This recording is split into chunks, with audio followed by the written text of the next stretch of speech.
এই সংবাদ মেলৰ জৰিয়তে আমি সমগ্ৰ ভাৰতবৰ্ষৰ সকলো নাগৰিকক আমাৰ তৰফৰ পৰা অৰ্থাৎ ব্ৰহ্মপুত্ৰ ভেলী শ্ৰমিক সংগঠনৰ তৰফৰ পৰা আমি গণৰাজ্য দিৱসৰ অভিবাদন জ্ঞাপন কৰিছোঁ।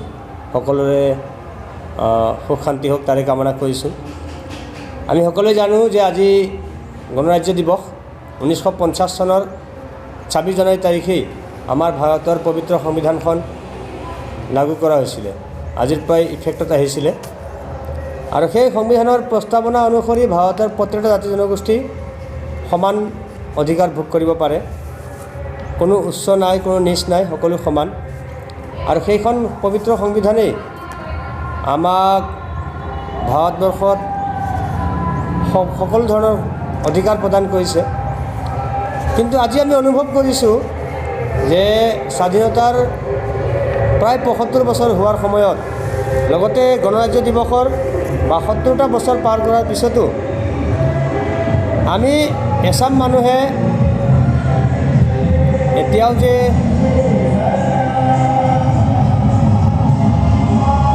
সম অধিকাৰ পোৱা নাই, এতিয়াও যে আমি বিভিন্ন ক্ষেত্ৰত সামাজিকভাৱে, অৰ্থনৈতিকভাৱে, শৈক্ষিকভাৱে, স্বাস্থ্যৰ ফালৰ পৰা বিভিন্ন দিশত পিছ পৰি আছোঁ। ভূমিৰ অধিকাৰ এতিয়াও আমি পোৱা নাই।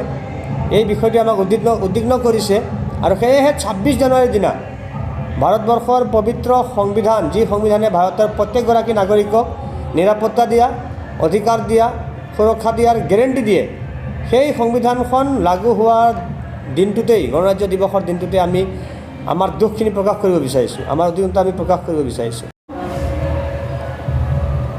বৃহৎ উদ্যোগ, চাহ উদ্যোগৰ লগত জড়িত ভাৰতবৰ্ষৰ আদিবাসী অসমীয়া শ্ৰমিকখিনিক আজিও অসমত দ্বিতীয় শ্ৰেণীৰ নাগৰিক হিচাপে গণ্য কৰি থকা হৈছে। প্ৰত্যেক বছৰেই প্ৰত্যেকটা ৰাজনৈতিক দলেই অসমত চৰকাৰ গঠন কৰা আৰু কেন্দ্ৰত চৰকাৰ গঠন কৰা প্ৰত্যেকটা ৰাজনৈতিক দলে এই মানুহখিনিক সদায় ঠগি আহিছে। আদিবাসী চাহ শ্ৰমিকক সদায় ঠগি আহিছে।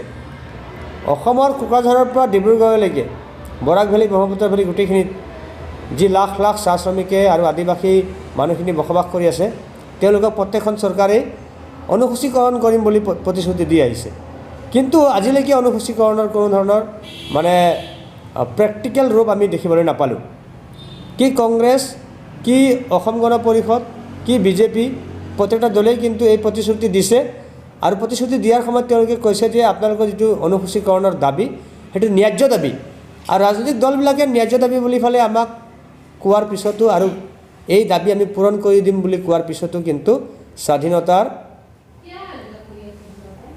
75 বছৰ হ'বলৈ ওলাল, 75 বছৰে হ'ল আহি। এই 75 বছৰত কিন্তু আমি এই ন্যায্য দাবীখিনি আমি পূৰণ কৰি দিয়া নহ'ল আমাক। সেইটো আমি খুব দুখ প্ৰকাশ কৰিছোঁ। লগতে আজিৰ তাৰিখত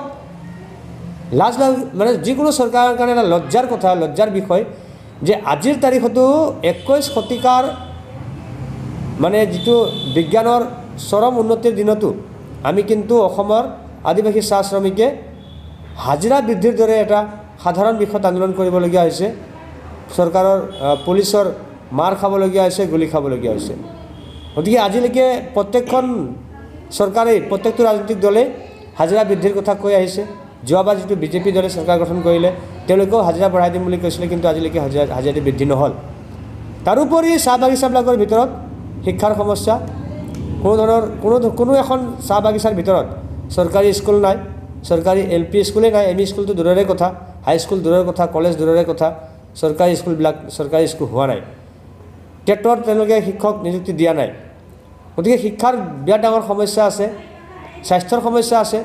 আজিৰ তাৰিখত অসমৰ চাহ বাগিচাৰ আধা সংখ্যাতকৈ বেছি চাহ বাগিচাত আপোনাৰ MBBS ডক্টৰ নাই।